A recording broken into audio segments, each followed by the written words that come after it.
Baik, kita mulai. Suara saya bisa didengar? Misi Pak, bisa Pak. Bisa Pak. Anunya sudah muncul, ininya, PowerPoint-nya. Sudah ya? Pak. Sudah ya. Baik, kita sekarang akan mempelajari electric field atau kalau terjemahnya medan listrik gitu ya. Nah, apa tujuannya? Ya, diharapkan setelah menyelesaikan kuliah ini, mahasiswa bisa mendefinisikan apa yang dinamakan dengan medan listrik dan menjelaskan ya dan menentukan besarannya dan arahnya, ya, besaran dan arahnya, ya. Kemudian menulis dan mengaplikasikan persamaan atau rumus untuk intensitas medan listrik atau kerapatan medan listrik pada suatu jarak dari satu titik muatan titik, ya. Kemudian mendiskusikan ya garis-garis medan listrik, ya, dan arti daripada permitivitas dari sebuah ruangan. Menuliskan dan mengaplikasikan hukum Gauss untuk medan listrik di sekitar permukaan yang diketahui kerapatan muatannya, ya. Kita lihat yang pertama adalah konsep dari sebuah medan, ya, medan secara umum, ya. Jadi ini medan itu didefinisikan sebagai sifat daripada sebuah ruangan yang sebuah material itu mengalami sebuah gaya, ya. Misalnya ini bumi, kemudian ada suatu benda dengan massa M, maka benda ini akan mengalami medan gravitasi, ya, yang gayanya ini sebesar F, ya. Jadi karena massa M ini mengalami gaya yang arahnya ke bawah pada titik tersebut, padahal di situ tidak ada gaya, tidak ada medan, dan tidak ada gaya, ya. Arah daripada medan ini ditentukan oleh arah gayanya, ya. Arah daripada medan ini, medan gravitasi ini ditentukan oleh arah gayanya. Jadi kalau misalnya arah gayanya ini menuju ke bumi, maka arah medan gravitasi itu arahnya ke bawah, gitu ya, ke bumi sama-sama. Berikutnya kita lihat.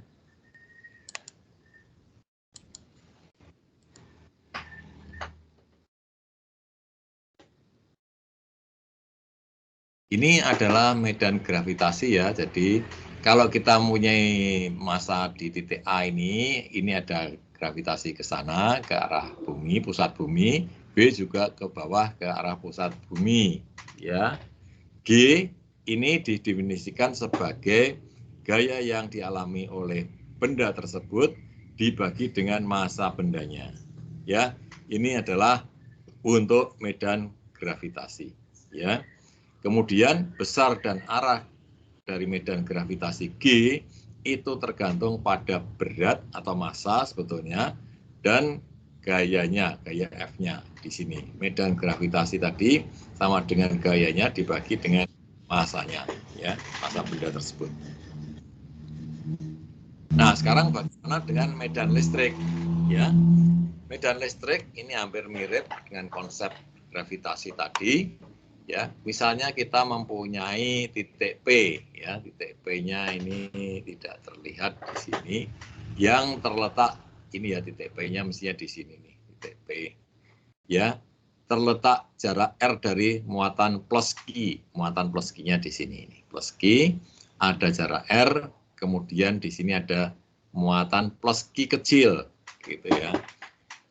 Sebuah medan listrik E, medan listrik itu simbolnya E, ya, nanti, ya, akan terjadi ada titik P jika sebuah tes muatan plus Q, ya, ini tes muatan ini plus Q, gitu ya, mempunyai gaya pada titik tersebut, ya. Kemudian arah daripada E, medan listrik tadi, itu sama dengan arah daripada gayanya, mirip seperti pada medan gravitasi tadi ya, pada muatan positif, ya pada muatan positif. Kemudian besar dari medan listrik E ini diberikan dengan sebuah formula E sama dengan F dibagi Q, ya gayanya dibagi dengan muatannya. Ya, ini kalau medan listrik, unitnya adalah satuannya F itu Newton, Q Coulomb, maka ini Newton per Coulomb. Jadi kita lihat di sini, kalau kita punya plus Q, di sini plus Q kecil, arah gayanya kemana? Ini plus dengan plus berarti apa? Tarik menarik atau tolak menolak? Tolak menolak, Pak. Tolak menolak. Maka arah gayanya ke sana.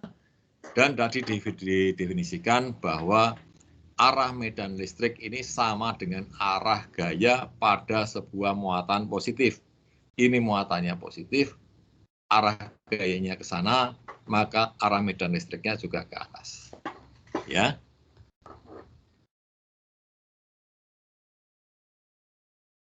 Kemudian ini lagi kembali ke sini tadi, ini positif, di sini positif, maka gayanya ke atas, maka medan listriknya ke sana. Ya, sebaliknya, kalau kita mempunyai muatan di sini positif, kemudian yang kecil di sini negatif, ya, maka arah gayanya kemana ini? Ini negatif, ini positif. Arah gaya F-nya Ke bawah. ke bawah, ya. Nah, di sini jangan keliru. Ketika muatannya di sini negatif, maka arah medan listriknya adalah berlawanan dengan gayanya. Ya, ini negatif, arah medan listriknya berlawanan dengan arah gayanya. Ya. Kalau ini positif, maka arah medan listriknya E ini sama dengan arah gayanya. Ya. Ini arah gayanya ke atas, medan listriknya juga ke atas. Ya. Di sini negatif, arah gayanya ke bawah, maka medan listriknya ke atas. Ya. Ada pertanyaan mungkin?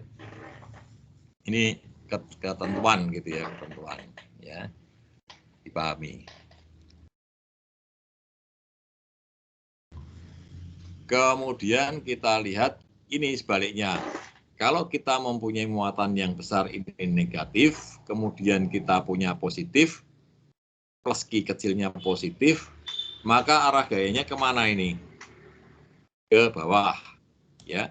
Karena di sini muatannya positif, ya, yang di sini ini, maka arah gayanya itu sama dengan arah medan listriknya. Maka arah gayanya ke bawah, arah medan listriknya juga ke bawah. Karena apa? Karena di sini positif plus Q, ya.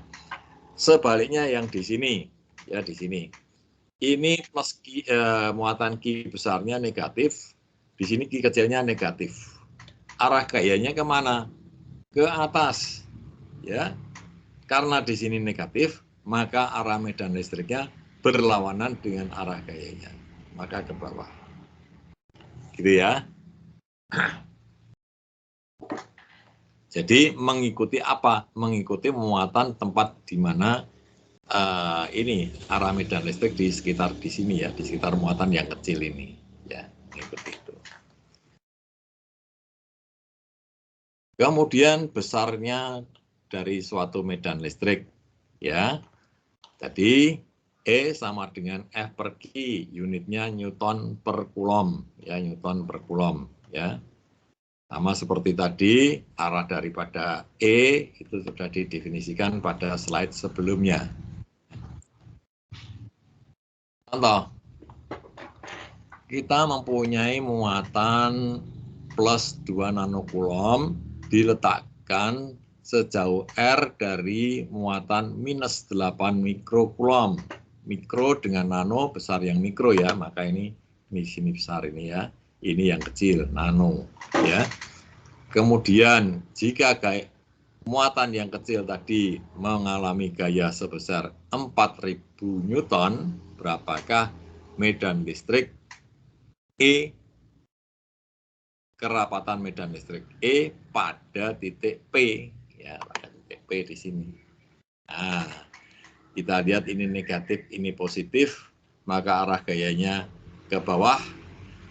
Ini positif, maka arah gayanya sama dengan arah medan listriknya. Jadi arah medan listriknya ke bawah, ya.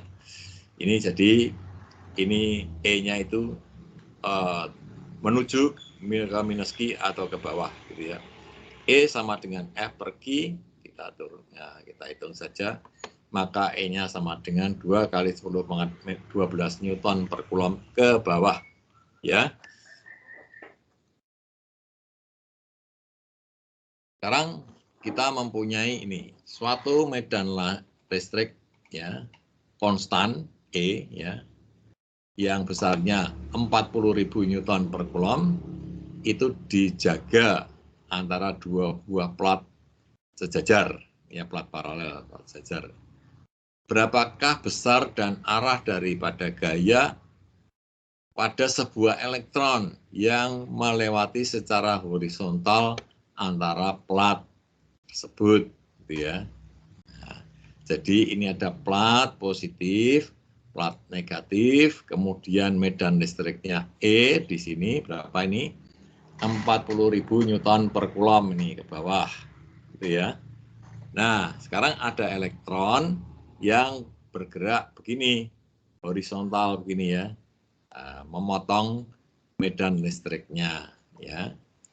Maka arah medan listriknya kemana dulu ini? Ke bawah. Ke bawah ya, dari positif menuju ke negatif ini ya. Ini arah medan listriknya ke bawah. Kemudian berapakah besarnya ini? E sama dengan F per Q, F sama dengan Q kali E. Maka F-nya sama dengan di sini kita kalikan saja menjadi 6,4 kali 10 pangkat min 15 Newton ke atas. Mengapa ke atas ini arah gayanya? Apa alasannya ke atas? Karena negatif ya Pak muatannya. Muatan negatif, maka tertarik ke muatan yang positif di atas ya. Ini ditolak oleh muatan yang negatif, tertarik oleh muatan yang positif di atas, maka dia akan menuju ke atas. Gitu ya.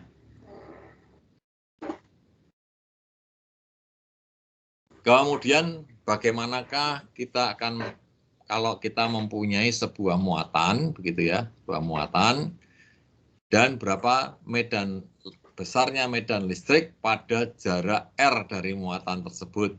Nah, misalnya di sini, ini titik P, ini ada medan listriknya, ya. Kita misalkan sebuah muatan tes plus Q ya di titik P ini di sini yang berjarak R dari muatan Q besar. Maka gaya yang terjadi pada plus Q ini adalah K kali Q besar Q kecil R pangkat 2. Ini adalah hukum Coulomb yang kemarin itu ya, yang kita lihat ya. F sama dengan K Q 1 Q 2 per R pangkat 2. Oke, ya. Kemudian medan listrik ini juga diketahui bahwa E sama dengan F per Q. Maka kita samakan, kita ganti F yang di sini ini menjadi di sini. Maka kita dapatkan, kita bisa coret di sini Q-nya. Maka E sama dengan K kali Q besar dibagi R pangkat 2. Jadi kalau kita punya muatan plus Q di sini, maka ini di titik sini E-nya adalah K Q per R pangkat 2. Arahnya kemana? Kalau ini plus, arahnya keluar ke sana, ya, menjauhi dari muatannya. Ini untuk medan di dekat sebuah muatan positif, ya, arahnya ke sana, ya, keluar. Nah, berikutnya contoh di sini. Berapakah medan listrik, intensitas medan listrik E pada titik P dengan jarak 3 meter dari sebuah muatan negatif minus 8 nanocoulomb. Jadi kita punya muatan negatif min 8 nanocoulomb, kemudian punya titik P di sini jaraknya 3 meter, ya. Nah, ini kita bisa hitung E-nya adalah 8 Newton per Coulomb. Ya. Arahnya bagaimana? Karena ini muatannya negatif, maka arah medan listriknya menuju ke muatan negatif di sini. Ya. Jadi E-nya 8 Newton menuju ke muatan minus Q ini. Bagaimana kalau kita sekarang mempunyai banyak muatan, ya? Banyak muatan, tentunya kita bisa menghitung resultantenya ya, atau total medan listrik yang bekerja pada suatu titik akibat adanya beberapa muatan di sini. Ini muatannya ada Q1, Q2, Q3, ya. Kita lihat di sini pada titik A di sini, tentunya ada medan listrik akibat Q1 arahnya ke sana, akibat Q3 arahnya menuju ke sini karena negatif, akibat Q2, E2 ke sana, arahnya menjauhi karena di sini muatannya positif. Kita jumlahkan ketiga vektor ini, vektor intensitas medan listriknya ini, maka kita dapatkan resultantenya adalah di sini. Ya. Jadi ini penjumlahan, tetapi penjumlahan secara vektor ya, jangan lupa. Vektor itu ada sudut dan arahnya. Tidak bisa dijumlahkan biasa. Nah, ini contoh. Kita mempunyai muatan Q1 3 nanocoulomb negatif, positif Q2 plus 6 nanocoulomb, jaraknya ini 5 cm. Kemudian kita ingin mencari medan listrik di titik A di sini. Tentunya seperti tadi, ini akibat dari kedua muatan ini kemudian kita dijumlahkan ya.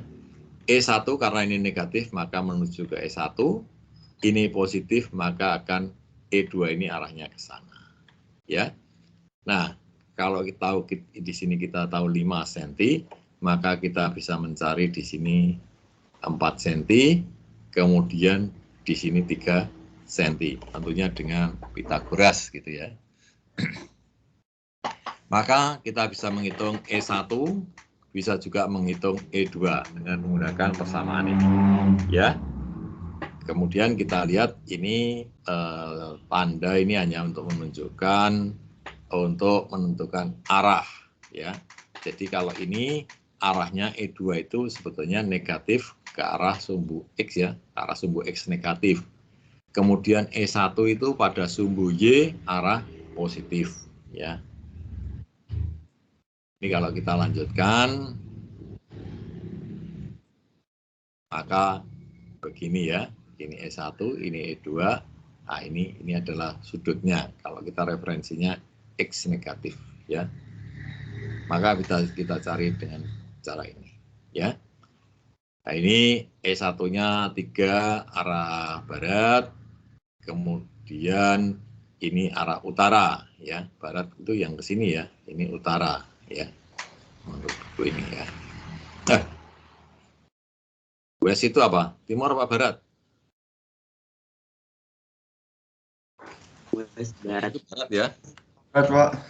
Barat ya. Bentar, ini baterainya habis.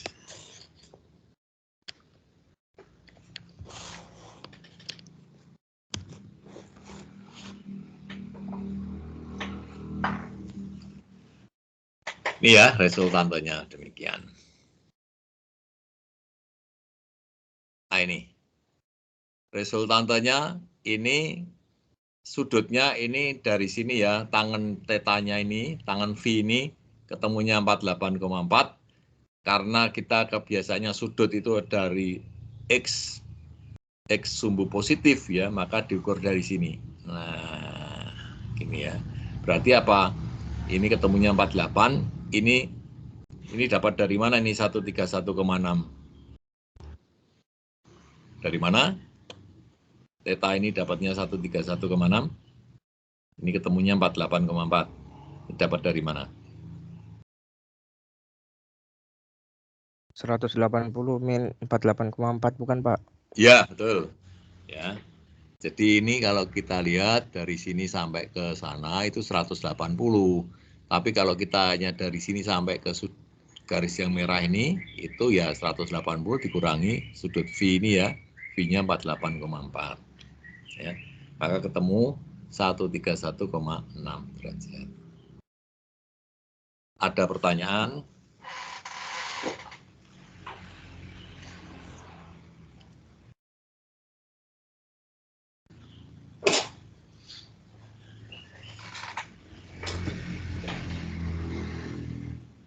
Nah, lanjut.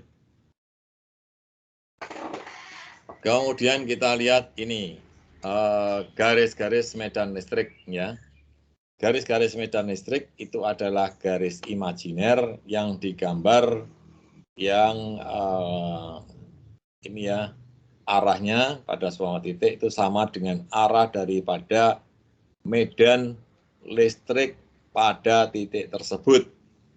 Ya. Jadi kalau kita mempunyai muatan plus Q di sini, maka garis-garis medan listriknya itu keluar daripada muatan plus Q ini. Ya. Jadi garis-garis ini akan menuju ke pusat, ini juga menuju ke pusat, ini menuju ke pusat, ini juga menuju ke pusat. Demikian juga yang lain-lain ini ya. Ini asalnya dari pusat muatan di sini atau pusat lingkarannya, ya. Ini keluar ya, kalau plus Q arah garis-garis medan listriknya keluar ya. Sebaliknya kalau minus Q di sini garis-garis medan listriknya itu menuju ke pusat muatan di sini ya. Kalau ini berupa sebuah lingkaran ya, ini arahnya ke sana.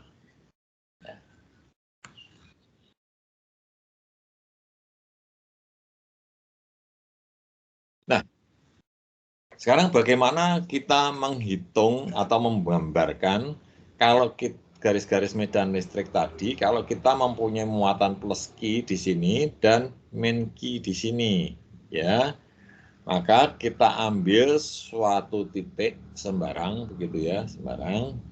Di sini misalnya, ya, medan listrik di titik ini menuju kemana? Akibat Q1. Ini. Menuju ke atas kanan. Nah, ini ya, sana ya, atas sana. Akibat Q2 kemana? Sini. Ya.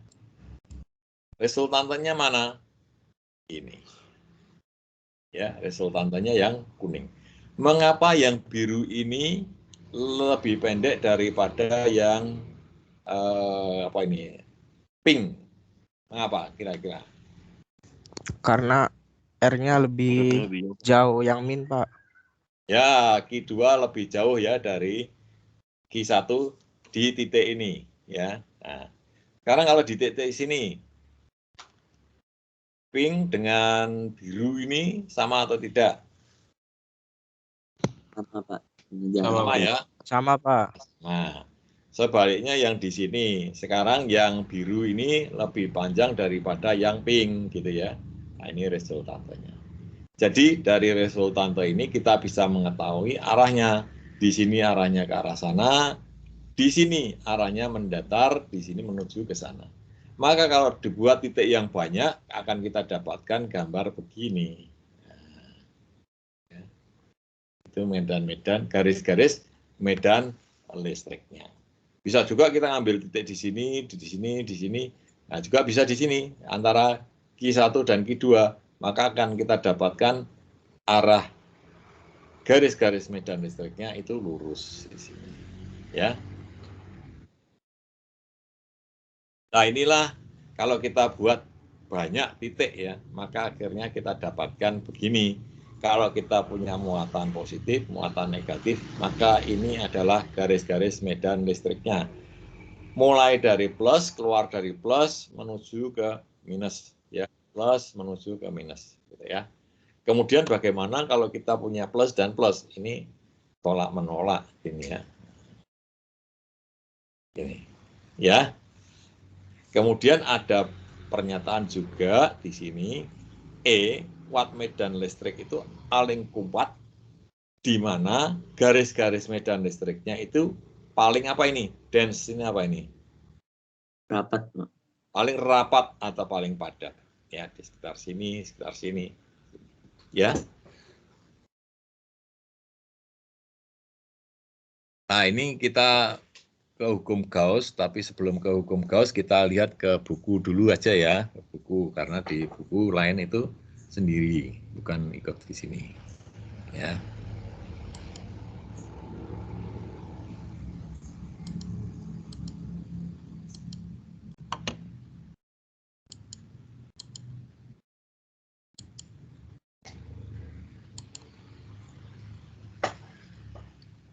Sudah nampak bukunya? Sudah, Pak. Sudah, Pak. Ya. Kita lihat yang di sini berarti electric field, ya, medan listrik.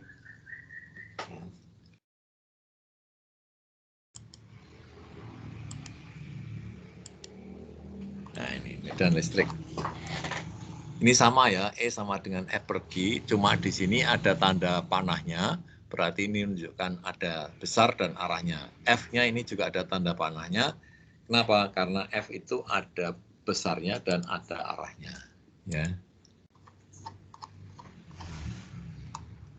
Nah, ini sama seperti tadi ya.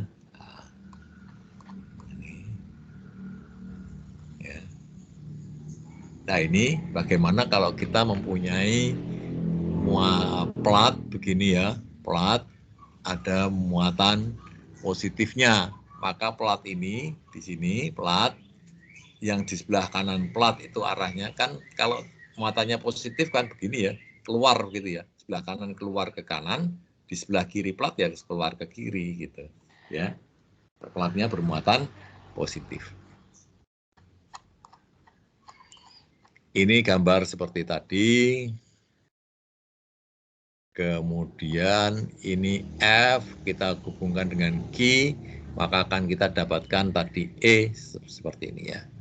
K-nya di sana tadi diganti dengan di sini 1/4 pi epsilon 0. Ya. Kemudian E itu merupakan penjumlahan ya, kalau kita punya E yang banyak gitu ya, atau muatan yang banyak, kita dapatkan E merupakan penjumlahannya. Ya. Nah, sekarang kita lihat checkpoint 1 ya. Ini kita mempunyai proton dan elektron pada sumbu X ya. Bagaimanakah arah daripada medan listrik pada titik S pada titik R? Ini pada titik S dan pada titik R. Di sini elektron, di sini proton ya. Elektron muatannya negatif, proton muatannya positif ya. Ini pertanyaannya tadi, A, arah medan listrik akibat elektron pada titik S. Kemana arah medan listrik ada titik S akibat elektron? Ke kanan, Pak. Kanan, Pak. Kanan. Ke kanan ya. Kanan ya. Kemudian pada titik R akibat elektron. Ke kiri, Pak. Kiri, Pak. Kiri. Kemudian medan listrik total pada titik R. Ke kiri, Pak. Alasannya ke kiri. R-nya lebih kecil di kiri ke elektronnya, Pak. Jaraknya, maksudnya Iya. jaraknya gitu ya. Jaraknya toh? Iya, Pak. Iya, Pak. Pada titik S? Kanan, Pak. Kanan, Pak. Kanan juga ya. Baik, ini ada beberapa soal, contoh soal mirip seperti yang kemarin gitu ya. Tinggal kita bagaimana menghitungnya, beberapa cara ya. Kemudian medan listrik akibat dipol. Dipol itu maksudnya pasangan antara muatan positif dan muatan negatif. Jadi kita ingin mencari misalnya medan listrik di sini, di titik E di sini. Tentunya di sini adalah akibat muatan positif dan juga akibat muatan negatif. Ya, ini contoh misalnya ini ya. E-nya tentunya akibat muatan positif, di dikurangi, ya dikurangi dengan muatan negatifnya, maka kita dapatkan seperti itu. Ya, ini contoh ini sebetulnya, contoh itu tadi untuk ini ya. Ini kita mempunyai dipol, ini plus Q, di sini min Q, jaraknya D. Kemudian kita punya titik P di sana, ya. Ini segaris ya dengan di sini, ya. Tentunya medan listrik pada titik P itu adalah penjumlahan medan listrik akibat plus Q dan juga akibat minus Q, ya. Akibat plus Q arahnya kemana ini? Ke atas, Pak. Atas. Akibat muatan min Q ke bawah. Ya.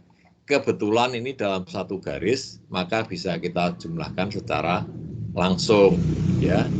Jadi kalau di sini ini D, kemudian di sini R gitu ya. Ini R positif, ini R negatif gitu ya. Kemudian jarak antara tengah-tengah dipol ini, pusat dipol ke titik P itu kita sebut sebagai Z, ya di sini Z, ya. Maka pada akhirnya kita dapatkan bahwa E itu sama dengan 1/2 pi epsilon Q kali D dibagi dengan Z pangkat 3. Nah, gimana cara mendapatkannya dari persamaan di sini, ya, di atas ini, ya. Kemudian, nah ini contoh aplikasinya. Ini kalau kita punya ini ya, ada awan yang bermuatan apa ini? Negatif. Kemudian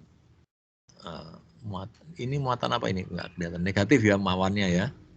Kemudian di sini ada tanah, ya tanah.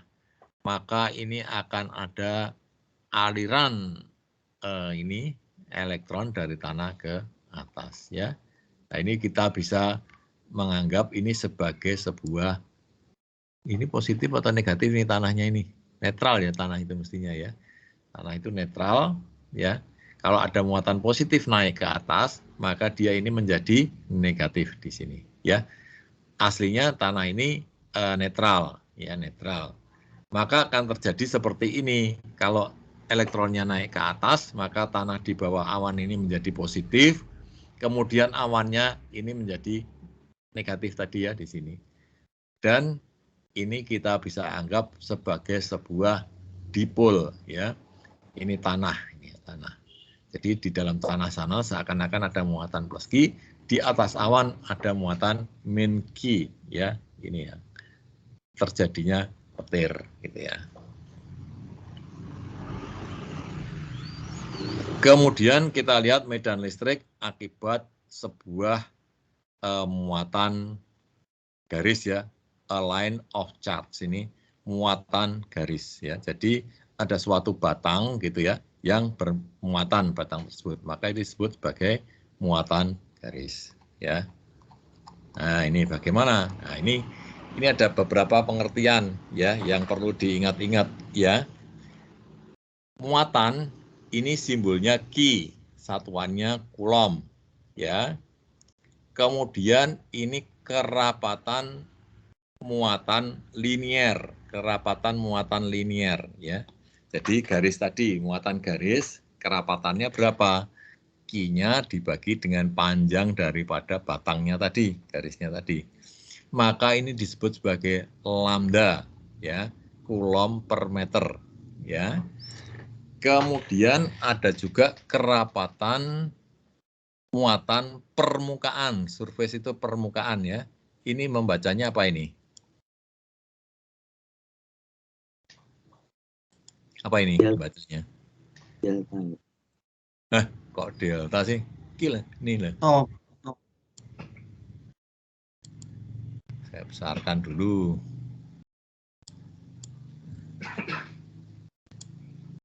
Apa ini? Ya serserah itulah pokoknya ya, sigma apa-apa, sigma kecil gitu ya. Ya, itu pokoknya ada yang buat menyebut. Kalau tahu kan T gini ya, seperti T ya. Kemudian kerapatan muatan volume ya. Jadi ada suatu benda yang punya volume ya. Benda tersebut bermuatan, maka kerapatan muatan volumenya adalah rho ya. Coulomb per meter kubik. Ya, ini per meter persegi, ini per meter saja, ini per meter kubik. Ya, kalau muatan ya C saja. Ya.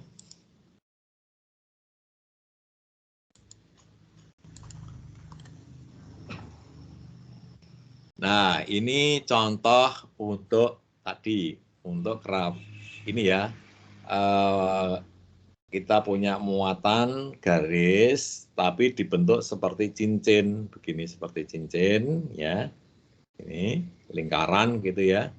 Nah, berapakah medan listrik di titik P ini? Nah, pertanyaannya itu, berapakah medan listrik di titik P? Kalau ini cincinnya muatannya positif, maka arah medan listrik di titik P kemana arahnya ini? Ke atas. Ke atas. Ini akibat ini ya, akibat kerapatan muatan di cincin sebesar ds yang di sini. Kita tarik ke sana, maka ke atas sana. Kalau yang di sebelah sini, arahnya kemana? Ini kan agak ke kanan ya, serong ke kanan. Kalau yang di sini, arahnya ke mana? Ke atas tapi serong ke kiri. Ini, ya. Nah, kalau total, kalau kita ingin menghitung berapa muatan medan listrik akibat di titik P akibat muatan total di cincin ini, tentunya kita jumlahkan semuanya ya, atau diintegrasikan, gitu lah. Ya kita ambil misalnya elemen ini ds saja, maka kita bisa mengatakan dE itu sama dengan 1/4 pi epsilon 0 lambda. Lambda tadi apa? Lambda tadi apa? Kerapatan untuk muatan linier, Pak. muatan linier. Ya, oke, garis ya, linier. Kalikan ds, ds itu karena ini panjangnya total nanti ya, dibagi dengan Z pangkat 2 ditambah R pangkat 2. Z itu adalah jarak dari titik pusat ke titik P, kemudian R itu adalah jarak dari elemen ds ini sampai ke titik P. Ya, ini maaf, ini R, maaf, ini R yang ini, jari-jarinya ya. Ini adalah sisi miringnya ya. Jadi sisi miring ini panjangnya berapa? Z pangkat 2 ditambah R pangkat 2 diakarkan gitu ya. Tapi karena ini R pangkat 2 ya sudah, ini tetap saja Z pangkat 2 ditambah R pangkat 2. Gitu ya. Nah, sekarang kalau kita lihat ini tadi, kita misalnya ambil di sini dan ambil di sana ya. Elemennya ini ds-nya di sini, ini arahnya ke sini, serong ke kanan. Yang sebelah sini tadi arahnya mana? Serong ke kiri ya. Nah, maka kita dapatkan hal seperti ini. Nah, ini. Untuk masing-masing elemen ds yang saling berseberangan ya. Ini ke sana, ini ke sana. Maka kita lihat medan listrik arah sumbu X apa yang terjadi di situ? Arah sumbu X.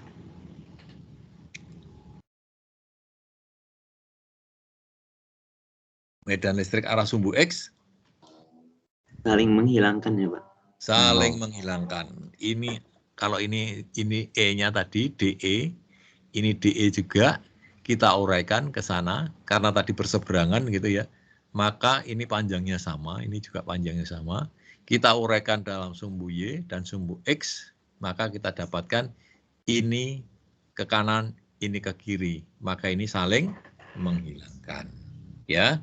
Yang ada hanya pada apa? Yang ada hanya pada sumbu Y. Ya. Nah, maka kita bisa hitung, diintegralkan gitu ya. Nah, ini maka kita dapatkan akhirnya E sama dengan QZ kali. Ya. Ini untuk muatan yang berbentuk cincin, ya. Baik, ada pertanyaan mungkin?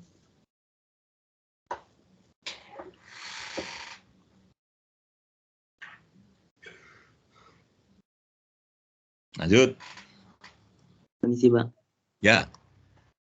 Sebelumnya izin memperkenalkan diri Pak, nama saya Muhammad Zaki Adani. Izin bertanya Pak. Silakan. Untuk K Pak, itu kapan dipakai yang 1/4 epsilon 0?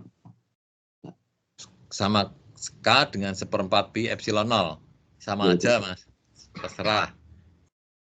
Cuma 1/4 pi epsilon 0 itu kalau dihitung 8,99 itu. Tapi kalau K itu kan 9 kali berapa itu. Ya. Lebih baik pakai yang ini. Aslinya ini 1/4 pi epsilon 0. Ya. Baik Pak, terima kasih Pak. Ada yang lain?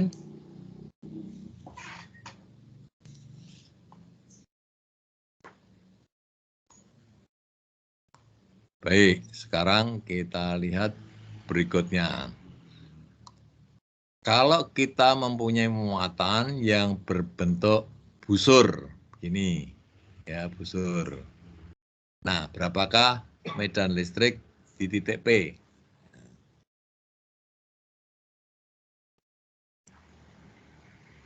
Ya, ini sama seperti tadi. Ini kita bisa mengambil elemen di sini, ini juga elemen di sini. Maka ada hal yang saling menghilangkan, yaitu di sumbu apa yang saling menghilangkan di sini? Kalau kita lihat. Sumbu Y, Contoh Pak. ini, Sumbu ya. Y, Pak. Sumbu Y. Sumbu Y-nya saling menghilangkan. Ya, sumbu Y-nya saling menghilangkan. Ya. Kalau begini, ya tidak, ini tidak saling menghilangkan ya. Nanti kita integralkan dari sini sampai ke sana. Nah, ini ada beberapa contoh hitungan. Ya. Nah, ini ada checkpoint 2 ini. Ya, Pak tes. Kita punya muatan berbentuk setengah lingkaran ini. Ya. Di sini minus Q, di sini plus Q. Ya. Nah, pertanyaannya, bagaimanakah arah daripada medan listrik total pada titik P, gambar A, arahnya kemana ini? Atas, Pak. Ke atas. Iya. Mengapa bisa ke atas? Dari yang muatan negatif dia serong kiri atas, kalau yang dari positif dia ke kanan atas. Terus totalnya jadinya ke atas, Pak. Oh, totalnya ke atas. Betul. Gambar B.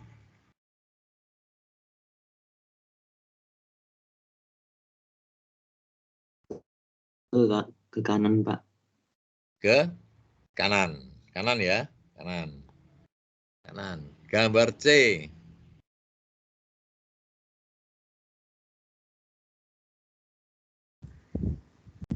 Ke bawah, Pak. Bawah, Pak. Ke bawah. Bagaimana bisa ke bawah?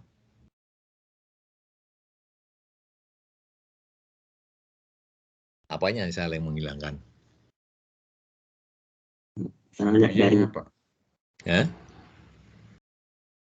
Sumbu X-nya ya, Pak, yang saling menghilangkan. Ini kan kalau di sini ya, ini arahnya kemana? Ke sana ya, akibat plus Q. Kanan bawah, Pak. Iya. Kanan bawah gitu toh. Kalau akibat minus Q, Kiri bawah. kiri bawah. Ini ya. Terus sumbu apa yang saling menghilangkan? Sumbu Sumbu X-nya, X. X-nya hilang ya.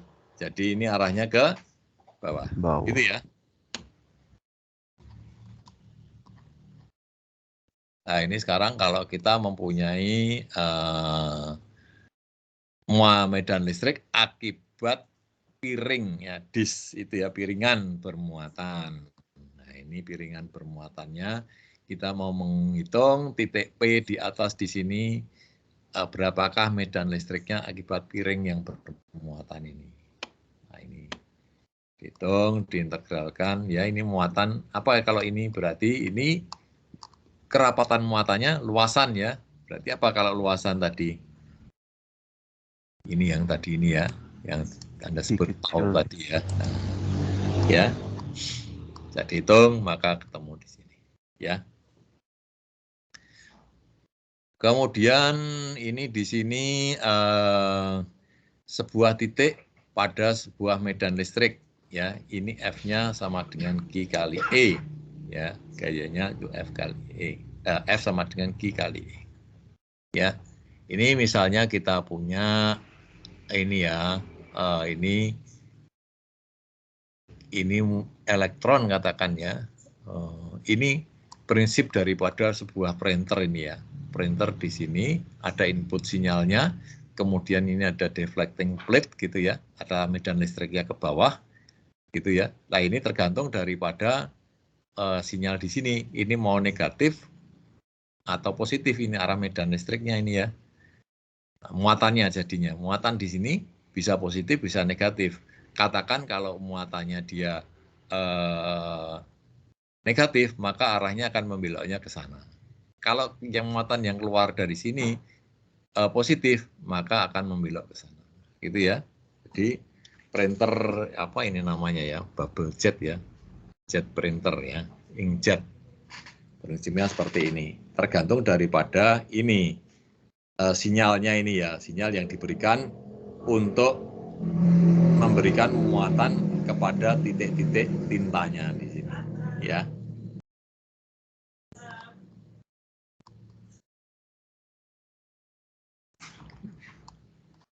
Berikutnya kita lihat ke sebuah dipol di dalam medan listrik. Ya, ini bisa dibaca sendiri. Ya. Kemudian kita lihat berikutnya, ini sudah review summary. E sama dengan F per Q, E sama dengan ini. Ya, ini untuk dipol. Ya. Nah.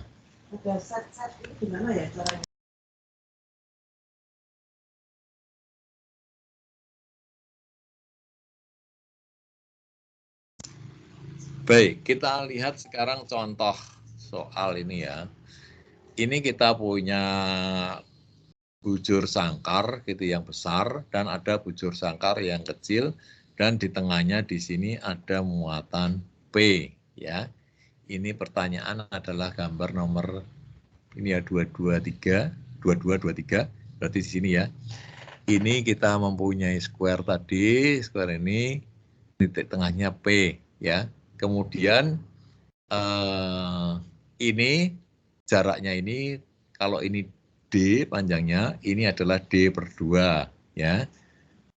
Berapakah magnitude besaran dan arah daripada net electric field atau medan listrik total pada titik P. Nah, kalau magnitude-nya itu harus dihitung gitu ya. Tapi kalau secara cepat ini arahnya kemana arah medan listrik pada titik P? Ke kiri bukan Pak? Kiri, Pak. Kiri. Iya Iya, Pak. Bagaimana bisa ke kiri? Tolong dijelaskan. Izin menjawab Pak. Karena yang lainnya saling menghilangkan. Lalu tinggal sisa min 2Q dan Q. Karena min 2Q muatannya lebih besar, jadi medannya lebih besar ke kiri dan nanti hasil akhir medannya ke kiri Pak. Ke kiri ya. Ini semua saling menghilangkan, ini juga saling menghilangkan, ini juga menghilangkan dengan yang bawah sana. Tinggal di sini minus 2Q, di sini minus Q. Ya, maka secara total besar yang minus 2Q, maka arahnya kemana? Ke kiri, gitu ya. Baik.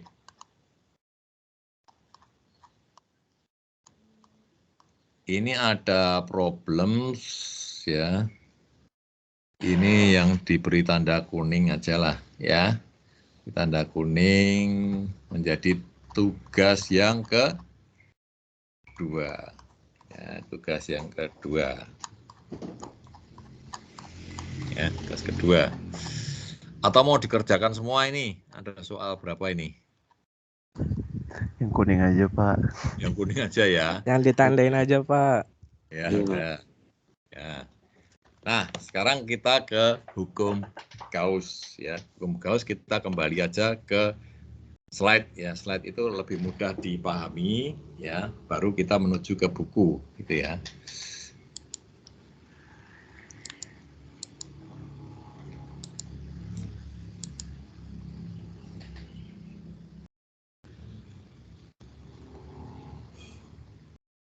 Permisi, Pak. Hmm.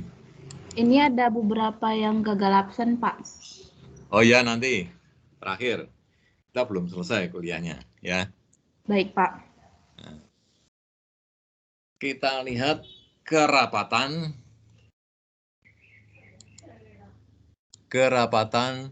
garis-garis medan listrik dalam hal ini ya.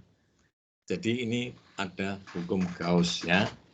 Medan listrik E pada sembarang titik di ruangan itu berbanding lurus dengan kerapatan medan garis-garis medan listrik sigma ini ya, sigma pada titik tersebut ya.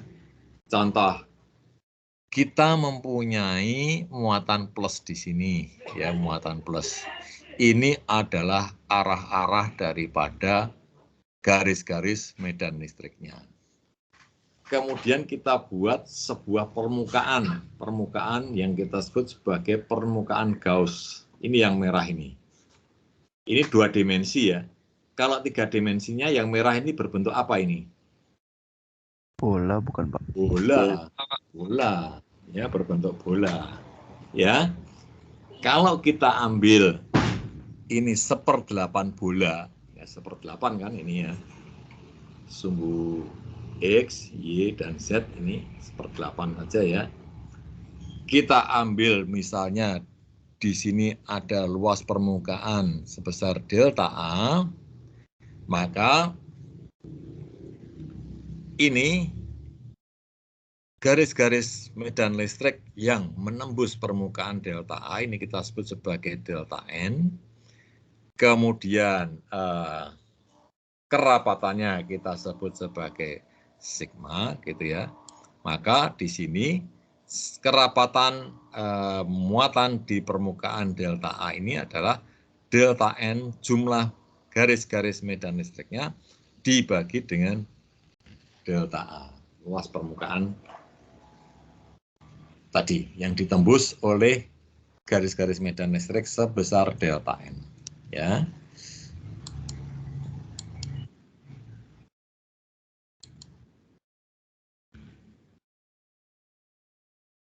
Jadi Gauss mengatakan bahwa E itu berbanding lurus dengan delta N dibagi dengan delta A ya, dan sama dengan K Q pangkat 2 per R kuadrat.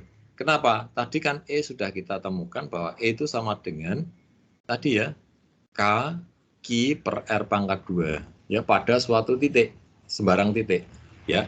Artinya apa? Artinya delta N dibagi dengan delta A itu sebanding dengan E. Ini E ini sebanding sama dengan K Q per R pangkat 2. Ini E ya.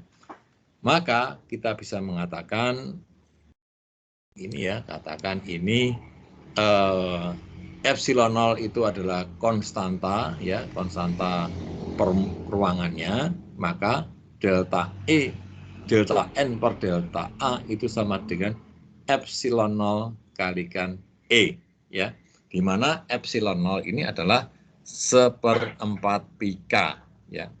Kalau K-nya kan tadi K sama dengan 1/4 pi epsilon 0. Kalau epsilon 0-nya berapa? Ya epsilon 0 sama dengan 1/4 pi K, gitu ya.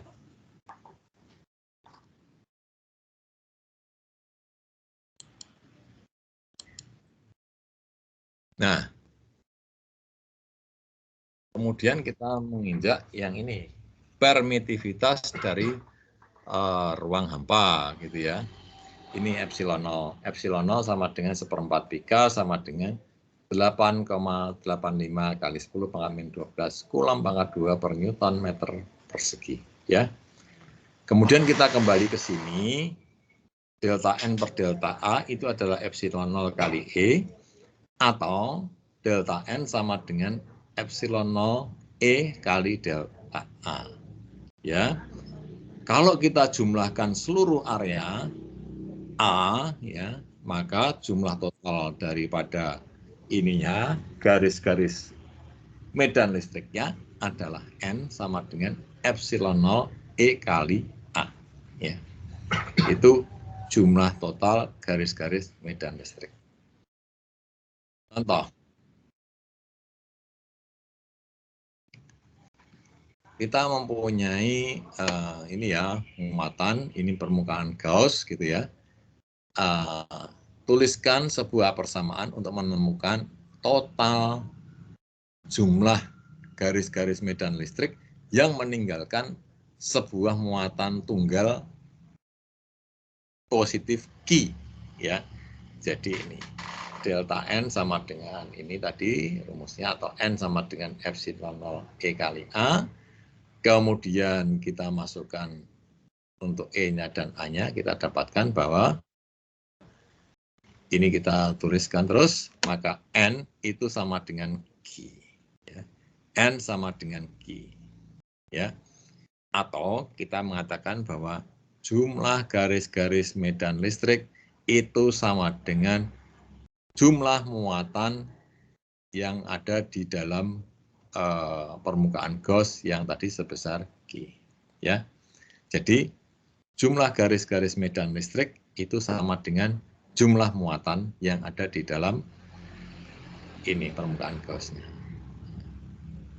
Jadi garis-garis medan listrik yang keluar dari permukaan Gauss itu sama dengan jumlah muatan yang ada di dalam permukaan Gauss tadi. Ya, dilingkupi oleh permukaan Gauss, yaitu Q di sini Q. Ya, ini N sama dengan epsilon 0 Q ke A atau sama dengan Q. Ya, ini hukum Gauss. Ya, hukum Gauss mengatakan bahwa jumlah ini ya total dari garis-garis medan listrik yang melalui sebuah permukaan tertutup keluar itu sama dengan total muatan yang ada di dalam muatan tersebut. Ini bisa keluar ataupun masuk gitu ya, tergantung dari muatannya. N sama dengan sigma epsilon 0 EA sama dengan sigma Q. Ya. Ini kalau kita mempunyai ini, kita Q itu merupakan muatan total positif, maka ya kita bisa mengatakan bahwa hukum Gauss itu sama dengan sigma E kali A sama dengan Q per epsilon positif. Begini, contoh ke-6. Berapakah jumlah garis-garis medan listrik yang melalui permukaan Gauss seperti pada gambar di bawah ini? Ya, ini muatannya ini negatif 4 mikrokulom, Q2 ini positif 8 mikrokulom, kemudian di sini ini 1 mikrokulom Q3, dan di sini ada Q5 5 mikrokulom. Tapi permukaan Gauss-nya hanya melingkupi berapa ini? Q1, Q2, dan Q3. Q4 itu di luar permukaan Gauss, ya. Maka kita bisa mengatakan bahwa sigma Q-nya itu hanya yang ada di dalam, ya. Nah, ini Q2, ini Q1, ini Q3, maka menjadi 3 mikrokulom. Yang ini tidak diperhitungkan karena di luar tadi ya. Maka N itu sama dengan sigma Q, ya. Nah, berapa sigma Q-nya? 3 mikrokulom. 3 mikrokulom itu sama dengan garis-garisnya adalah 3 kali 10 pangkat minus 6 garis, ya.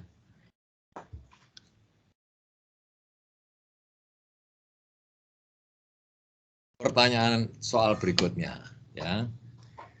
Kita mempunyai solid sphere, ya. Apa ini? Solid, bola solid, ya, pejal, padat gitu ya, dengan jari-jari 6 cm. Mempunyai net charge-nya ya 8 mikrokulom inside, ya, ini 8 mikrokulom. Dia terletak di dalam sebuah cangkang berongga dengan R8 cm yang mempunyai muatan total minus 6 mikrokulom. Ya, ditanyakan berapakah medan listrik total pada jarak 12 cm dari tengah bola yang pejal tadi, ya. Jadi ini bola yang pejal tadi, muatannya berapa tadi? 8 mikrokulom ini ya. 8. Kemudian terletak di dalam sebuah bola berongga ya. Yang muatannya berapa ini yang berongganya ini? Berongga ini 6 mikrokulom ya, 6 mikrokulom ya. Di dalam ini ya, di dalam di sini ya. Pertanyaannya adalah kita mempunyai suatu titik medan listrik pada jarak 12 cm dari titik tengah bola yang pejal ini yang merah ini. Ya, di sini. Maka untuk menyelesaikannya, kita buat permukaan Gauss dengan titik yang akan kita hitung medan listriknya, yaitu dari sini 12 cm ini sama. 12 cm ya, sama dengan titik yang ditanyakan tadi, 12 cm. Nah, di sini. Nah, sekarang kalau kita sudah mempunyai permukaan Gauss di sini, berapakah jumlah muatan total Q-nya? Nah, ini. N itu sama dengan sigma Q, ya. Berapa muatan total yang ada di dalam permukaan Gauss ini? Ya, tentunya ada 8 mikrokulom. Di sini ada 6 mikrokulom. Kita jumlahkan 8 kurangi 6, 2 mikrokulom.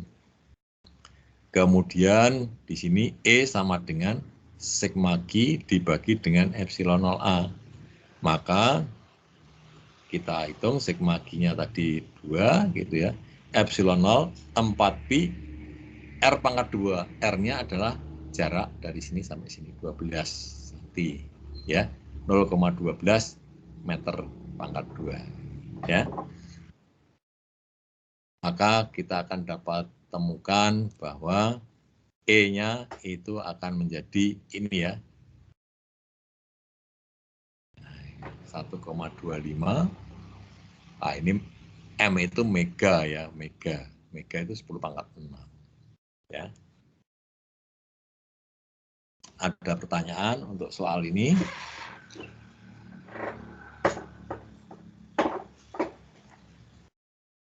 Lanjut ya. Nah, ini kita kalau ingin melihat ini muatan pada permukaan dari sebuah konduktor ya.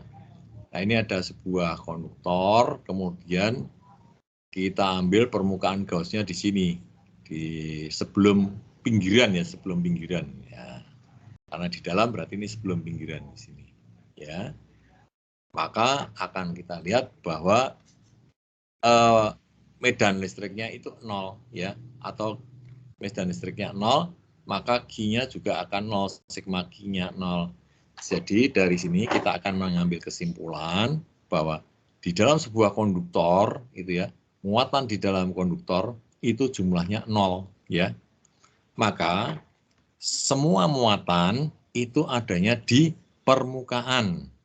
Tidak ada yang di dalam konduktor. Ya, muatan listrik itu adanya di permukaan, tidak ada yang di dalam konduktor. Ya, kesimpulan dari sini. Ya. Nah, ini bagaimana membuktikannya? Kita membuktikannya dengan Gauss ya, hukum Gauss. Jadi kalau kita punya begini, ya, konduktor tadi, surface charge density-nya ini, kerapatan muatannya ada di sini sama dengan sigma tadi, kita buat suatu tabung begini, ini untuk bagian yang atas ini arah E-nya ke atas, yang bagian bawah arah E-nya ke bawah. Ini luasnya A, tutupnya begini ya, maka akan kita dapatkan bahwa kalau kita mempunyai permukaan ini ya, suatu permukaan dengan kerapatan muatannya sigma ini, maka E sama dengan Q per epsilon 0A atau sigma per epsilon 0. Ya. Kalau permukaan kerapatan muatan dari bidang tadi, itu tadi adalah sigma. Pak, izin Ya. nyambung Pak. Ya. Absen Pak. Aku tadi Pak gagal absen Pak. Gagal absen? Iya, Belum Pak. selesai ini. Karena 4 menit Ya. lagi, Pak. Ini sebentar lagi ini. Ya. Nah, ini contohnya ya, contoh perhitungannya. Kalau kita mempunyai permukaan tadi ya, suatu permukaan dengan kerapatan muatannya sigma. Kemudian bagaimanakah kalau kita mempunyai ini plat paralel gini ya, ini positif, ini negatif ya. Maka bagaimanakah arah medan listriknya? Arah medan listriknya ini ke kanan ya, yaitu dari positif menuju ke negatif di sini ya. Di sini E1-nya, di sini E2-nya ya, E1 dan E2 ya. Kemudian E-nya berapa? E-nya adalah Q dibagi dengan epsilon 0 kali A ya. Nah, sekarang bagaimana kalau kita mempunyai ini sebuah batang gini ya, batang yang mempunyai kerapatan muatannya sebesar lambda, yaitu Q per L ya, kerapatan muatan garis ya. Nah, ini muatannya dibagi dengan panjangnya. Bagaimanakah kita akan menghitung ini medan listrik akibat adanya ini. Nah, misalnya kita punya suatu titik di sini, E gini ya. Maka kita buat suatu ini ya, tabung atau apa ini? Tabung gitu ya. Silinder gitu ya, silinder. Ini luasnya yang selungkupnya ini adalah A. Kemudian tutupnya ini A1, tutup bawah itu A2 ya. Maka kita lihat bahwa yang tutup atas dan tutup bawah ini saling menghilangkan ya, arahnya berlawanan ya. Maka kita lihat bahwa E itu akan sama dengan Q dibagi dengan 2pi epsilon 0 R kali L. Atau kalau kita punya lambdanya sama dengan Q per L, maka E-nya sama dengan lambda dibagi dengan 2 epsilon 0. Ini contoh perhitungannya saja, mau aplikasi dari rumus tadi ya. Ini untuk menghitung lambdanya. Kemudian di sini kita mempunyai ini ya, silinder yang konsentris. Ini silinder 1, ini silinder 2 gitu ya. Ini silindernya pejal gitu, kerapatan muatannya lambda A. Kemudian yang silinder di luarnya ini muatannya ini 6 mikrokulom ya. Kalau ini untuk R, ini R itu adalah kalau ini RA, ini RB, ini R gitu ya.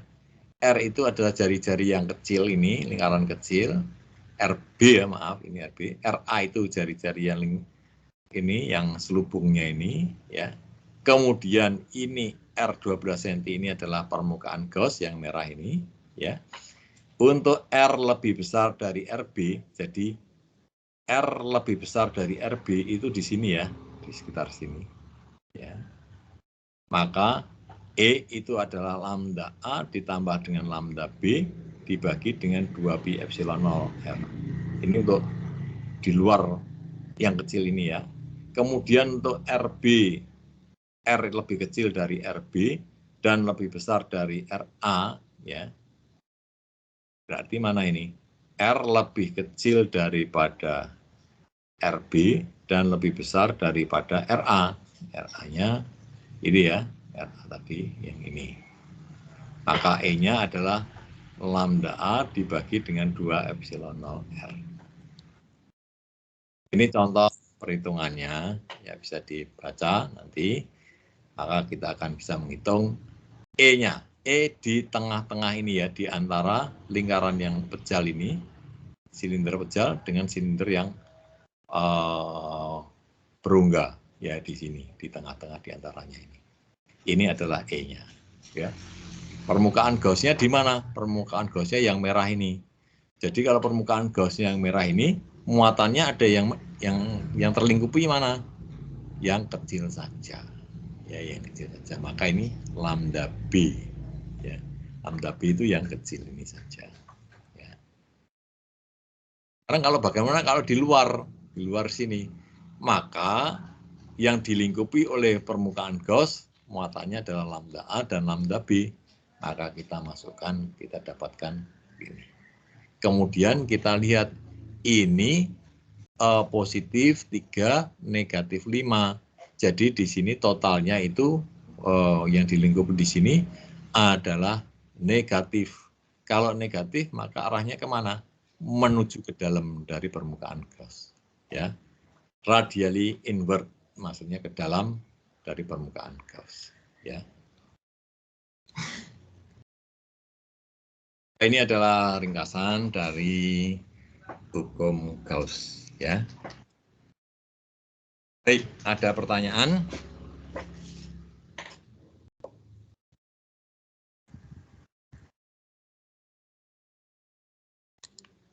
Ya, kalau tidak ada, tugasnya tadi ya, yang medan listrik dulu saja. Kalau hukum Gauss, nanti kita lihat secara detail di buku minggu depan. Ya. Nah, sekarang kita menuju ke absen, barangkali ada yang gagal absen.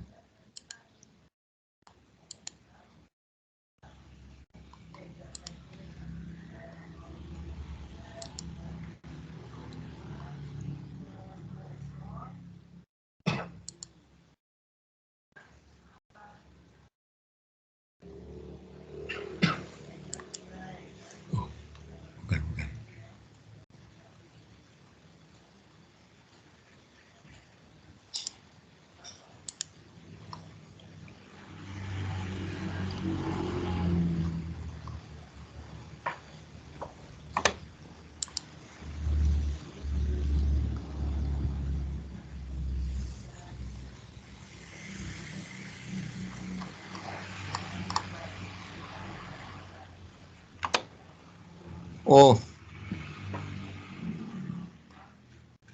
ada yang belum bisa absen tadi? Halo? Iya, Pak. Iya, Pak. Wah, ini absensinya sudah tidak bisa dibuka ini ternyata.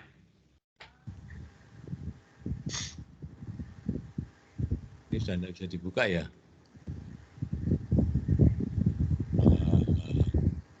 Karena hanya sampai jam 9 saja absensinya. Maaf ini. Ini bisa menghubungi ini membuat surat gitu ya. Siapa yang gagal absen gitu ya. Nanti ditulis saja siapa yang gagal absen, nanti saya tanda tangan gitu, Mas. Nanti ditujukan kepada admin elektro yang mengurusi absensi. Apa namanya? Apa namanya yang mengurusi absensi itu? Ahmad Haiti. Mas Ahmad Haiti. Ya. Nanti ngirim aja. Yang gagal absen nama-namanya siapa saja untuk mata kuliah ini ya. Ditulis semua, nanti saya tanda tangan, nanti dikirimkan kepada Mas Ahmad Haiti. Ini aja membuat surat yang tadi di list yang tidak bisa absen, ya. Siapa namanya saja. Untuk mata kuliah apa, gitu ya.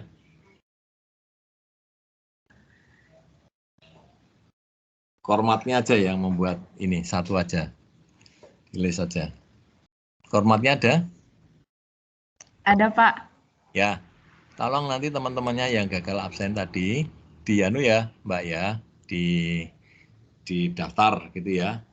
Terus ditulis saja nama-nama berikut ini gagal absen untuk mata kuliah apa, hari apa, jam berapa gitu ya.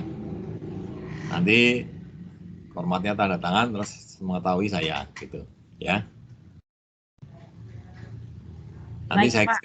Nanti saya kirimkan ke Mas Ahmad Haiti ya. Gitu ya, dalam PDF aja Mbak, nanti setelah diketik di PDF kan, kirimkan ke saya, tapi ada ditanda tangan format, kemudian mengetahui saya gitu ya. Nanti saya tanda tangan, setelah saya tanda tangan saya kirimkan ke Mas Ahmad Haiti. Untuk yang ngurus absensi. Ya, Baik, Pak. dikirim ke saya lewat WA aja. Ya. Begitu? Ada berapa orang yang nggak bisa absen kira-kira? 4 orang, Pak. Ya, 4 orang itu didata. Ya. Itu ya. Ada pertanyaan lain?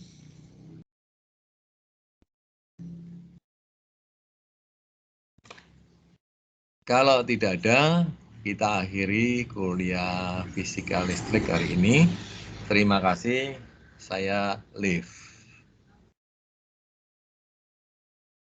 Baik, Pak. Terima kasih, Pak. Terima kasih, Pak. Terima kasih, Terima kasih, Pak. Pak. Terima kasih, Pak. Terima kasih, Pak.